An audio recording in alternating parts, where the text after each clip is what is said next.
Assalamu alaikum. Alhamdulillah. Alhamdulillah.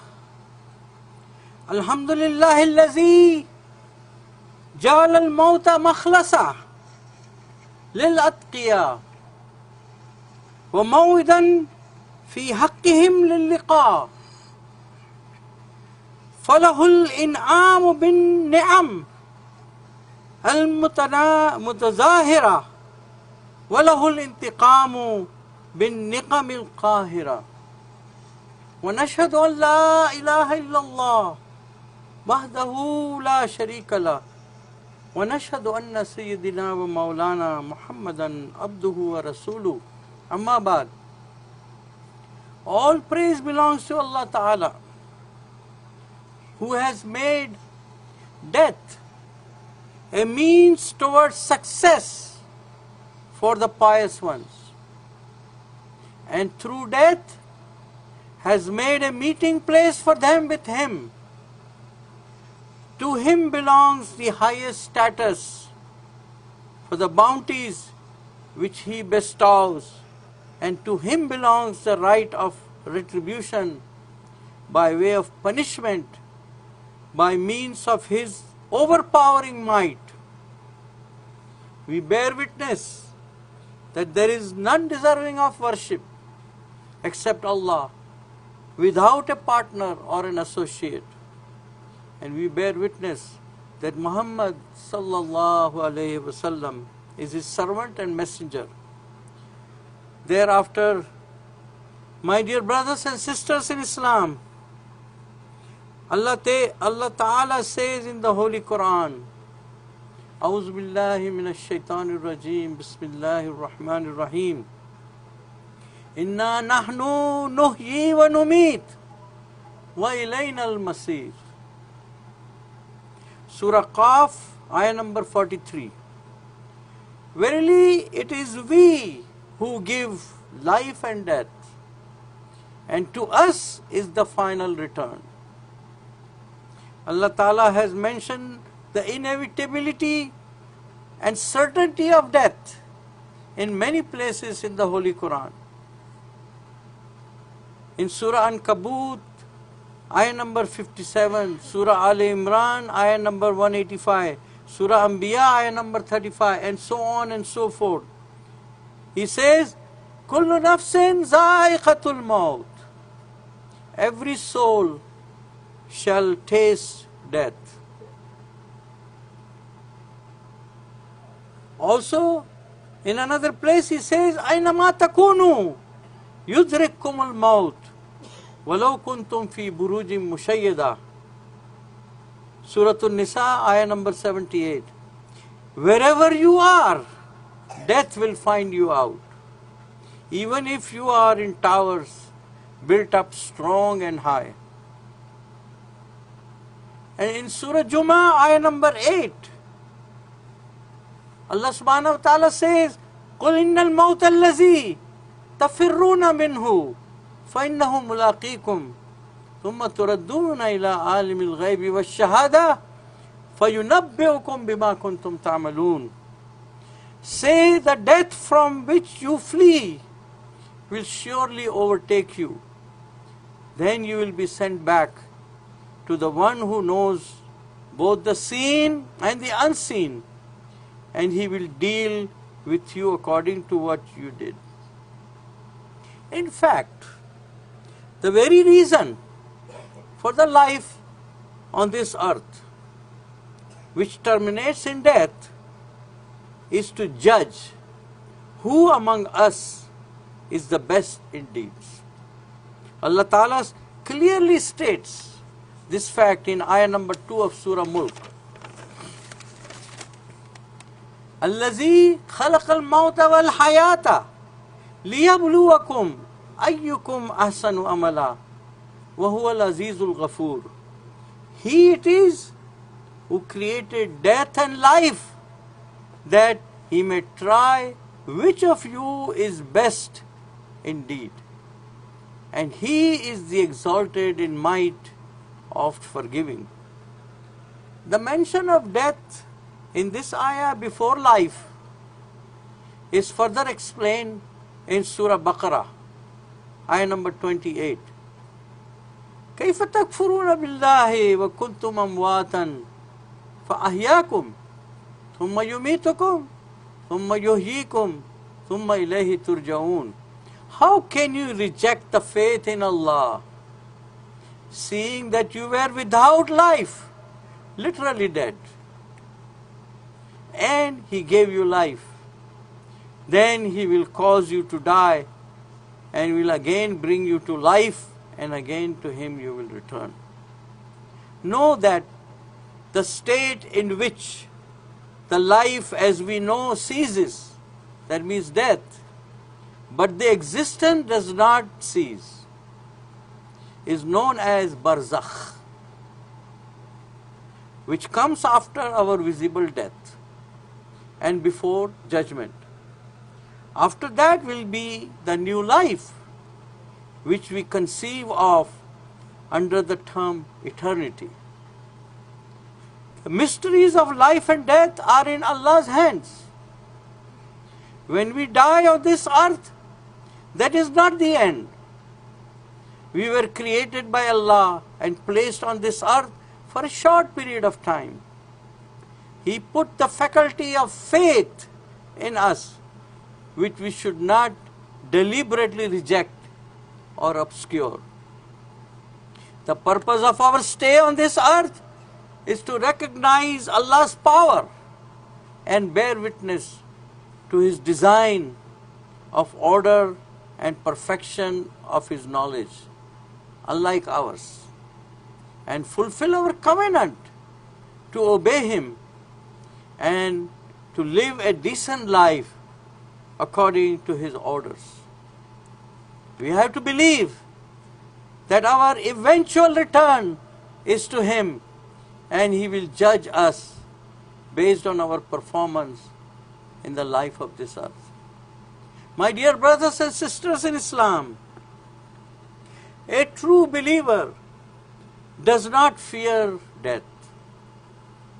Rasulullah sallallahu alaihi wasallam said, death is a gift for the believer.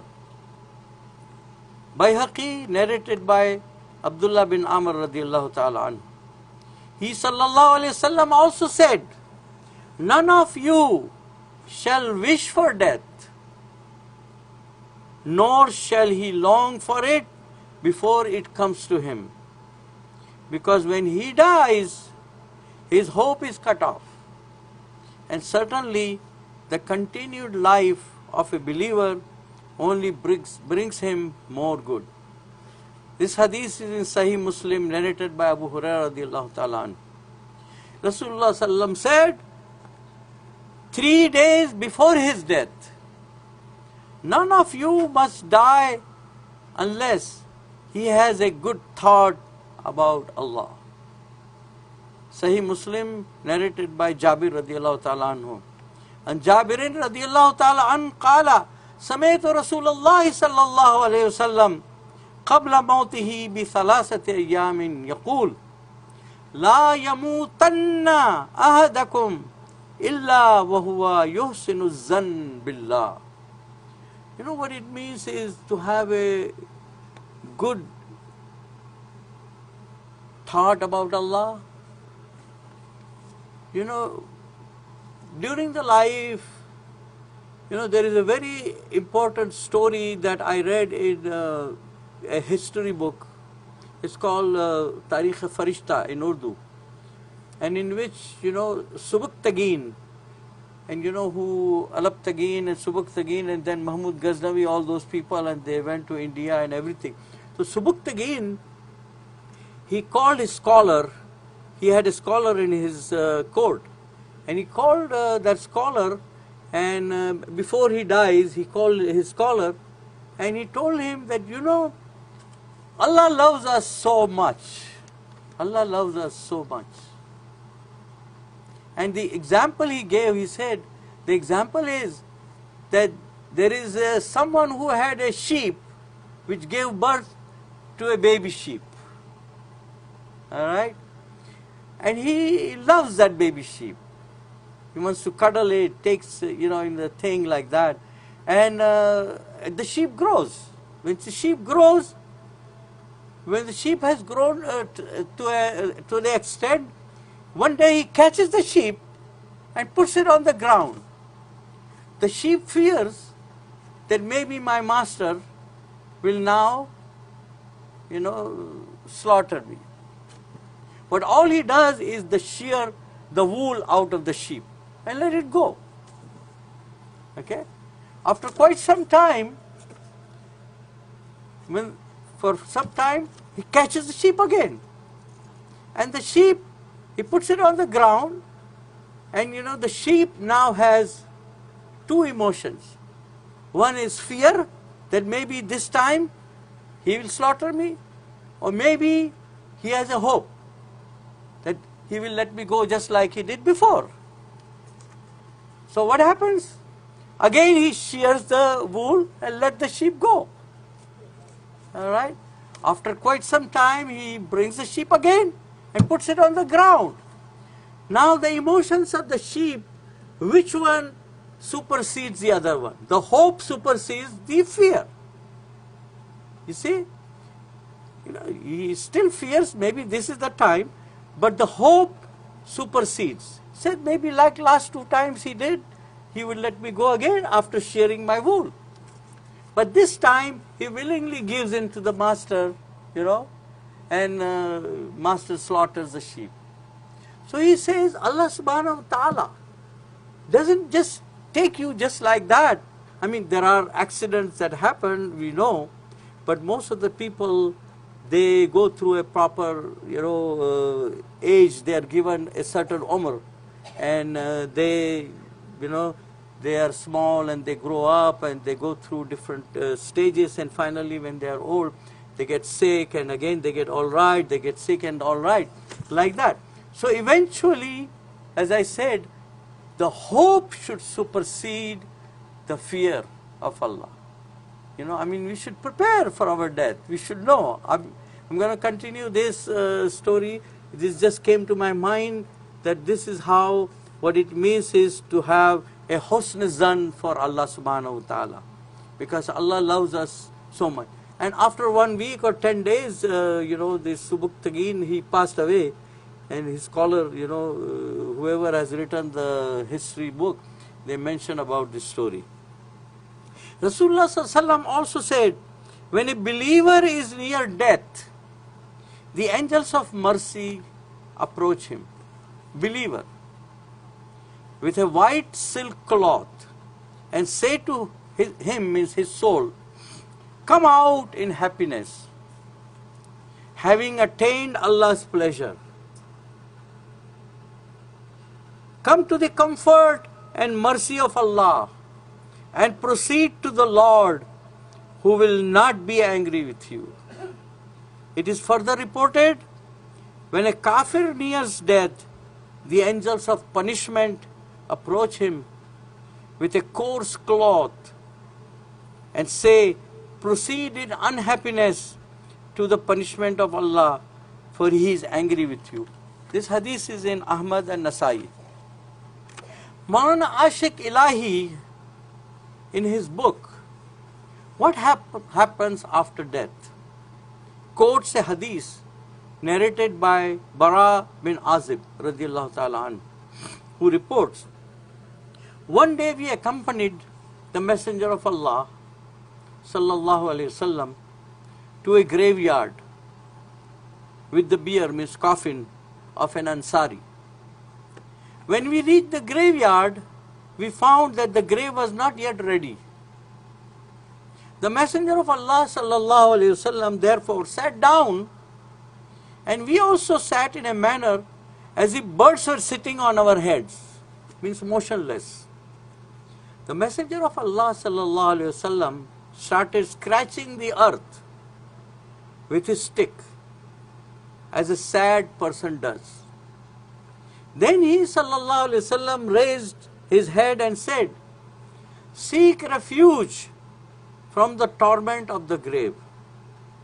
He repeated these words twice or thrice and then added, undoubtedly, when a believer is to leave the world and move towards the hereafter, angels come to him from the heaven, whose white faces look bright like the sun. They carry scented heavenly shroud with them. These angels are in such a large number that they look sitting as far as his sight could work. Thereafter, Hazrat Israel, the angel of death, arrives and sits down near the head of this person and says, "O pure and virtuous soul, move towards the forgiveness and favor of Almighty Allah." Thus his soul comes out of his body so easily and smoothly as drops of water come out flowing from the water container. Then the angel of death takes its soul in his hand, and the sitting angels get up, and all of them soar towards the heaven with the scented shroud. About this perfume, he sallallahu alaihi wasallam has remarked, "It is like the nicest musk perfume that could be found on this earth." The Messenger of Allah sallallahu alaihi wasallam further observed, when the angels start ascending the heaven, the groups of angels falling in the way inquire about the virtuous soul, and the angels carrying the soul reply in well-chosen nice words, revealing that he is the son of so and so. Thus, they reach the first layer of the heaven and ask for opening the door. The door is opened and they go up with the soul, and after crossing one layer of heaven after another, reach the seventh one. At this point, Almighty Allah commands that his name be written in the book of virtuous men and take him back to the earth, because he has created man from the earth. I shall take him out from the same earth. Thus his soul is returned to his body. Thereafter, two angels come to him, make him sit, and ask him, "Who is your Lord?" He replies, "My Lord is Allah." Then they ask him, "What is your deen?" Means religion. He replies, "My deen is Islam." Then they ask, "Who is this who was sent towards you?" And in some riwayah it says they actually show the picture of Prophet Muhammad sallallahu alaihi wasallam there. And nobody has seen his picture, but you will recognize him, whoever dies. He replied, "This is the Messenger of Allah sallallahu alaihi wasallam." At this point, I want to bring to you attention very important thing. When we hear the azan being chanted, what are we supposed to say? When it says Allahu Akbar, Allahu Akbar, Allahu Akbar, Allahu Akbar, we repeat those words. See? And when the muazzin says Ashhadu an la ilaha illallah, Ashhadu an la ilaha illallah, we repeat those words. When he says Ashhadu anna Muhammadar Rasulullah, Ashhadu anna Muhammadar Rasulullah, we repeat those words. There is a hadith which says that after he finishes saying Ashhadu anna Muhammadar Rasulullah, if you say this, after saying that Ashhadu anna Muhammadar Rasulullah, you say Raditu billahi rabban wa bil islami deenan wa bi Muhammadin Rasulah. See, Raditu, I am happy, billahi rabban wa bil islami deenan wa bi Muhammadin Rasulah. Then it will be very easy, you will remember those answers right away. It is very, very important. This, if you can remember this, we know how to reply to the azan. If you can add this according to this hadith, Raditu billahi rabban wa bil islami deenan wa bi Muhammadin Rasulullah. Thereafter, the hadith continues. They ask, "What is your deed?" He replies, "I read the book of Allah," means Quran, "believed and affirmed that." At this, a proclaimer of Allah proclaims from the heaven, "My servant spoke the truth. Hence, do spread the heavenly bed for him. Make him wear heavenly garments and throw open the door towards heaven for him. Thus the door towards the heaven is thrown open, which brings fragrance of heaven for him, and his grave is widened, so much so that he could see as far as his sight could go. Rasulullah Sallam has said, Allah says that I have prepared for my righteous servants that which no eye has seen, no ear has heard, and what was not even perceived by the minds of men. This hadith is Bukhari and Muslim. In comparison, the unbelieving person, it is a very bad thing. I'm gonna shorten it because we are running out of time. So I'm gonna just leave it here, and then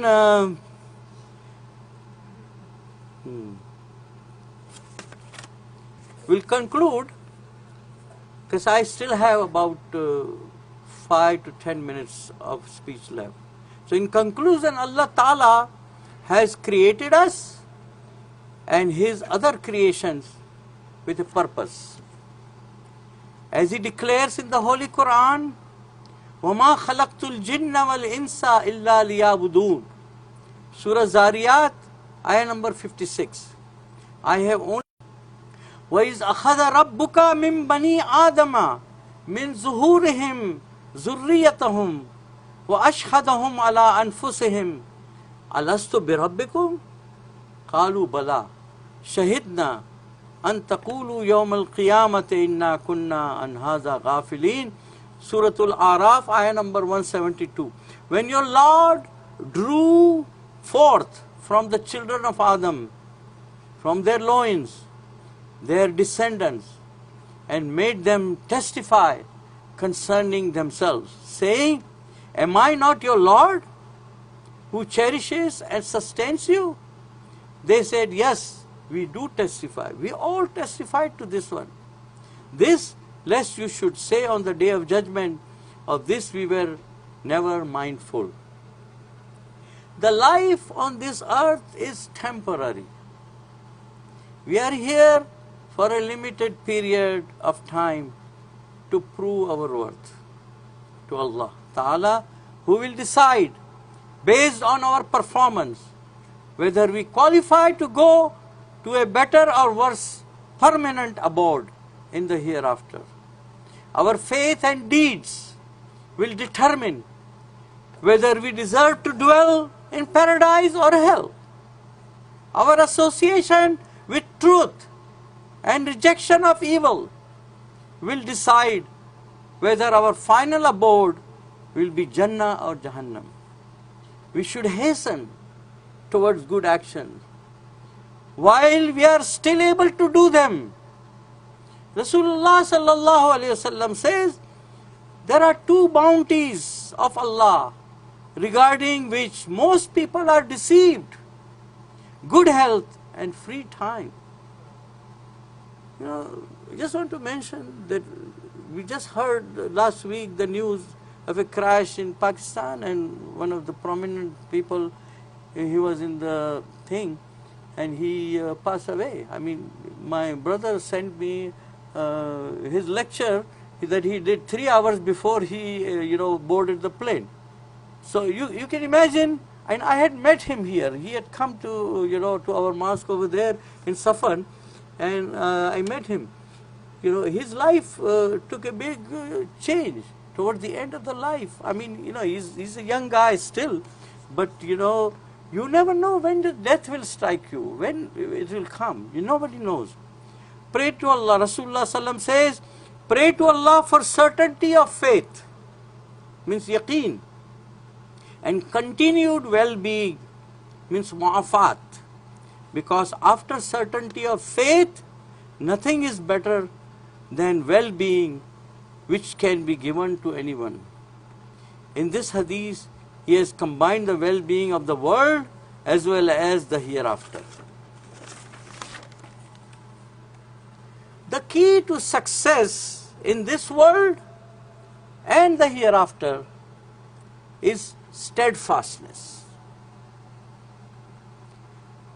My faith gets strengthened When I often read the following 3 ayahs from Surah Fussilat, ayahs 30-32.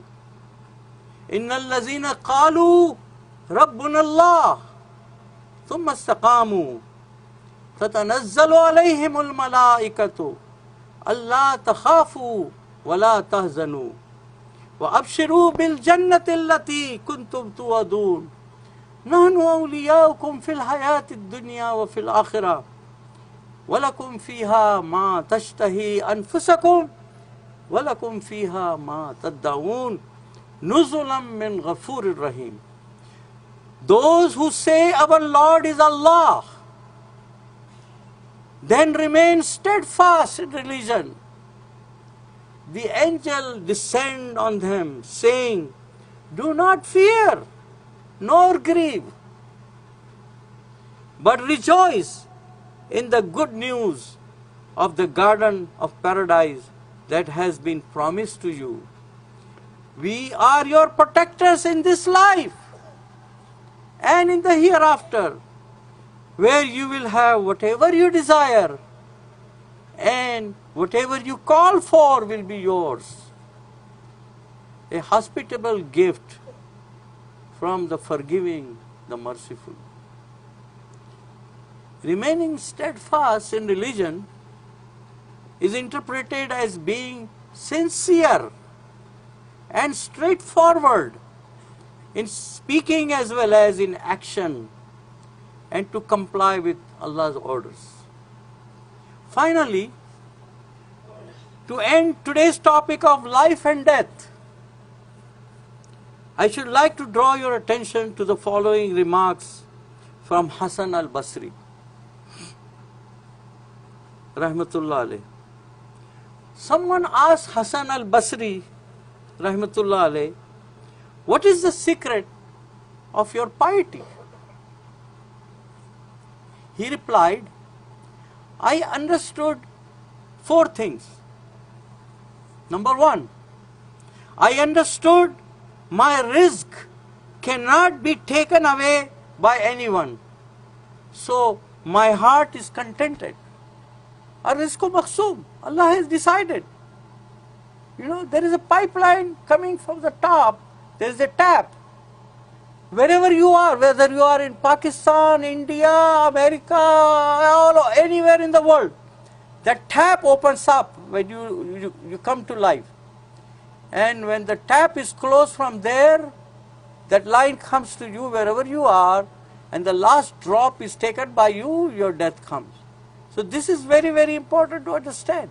My risk, he says, nobody can take away. The risk follows you wherever you are.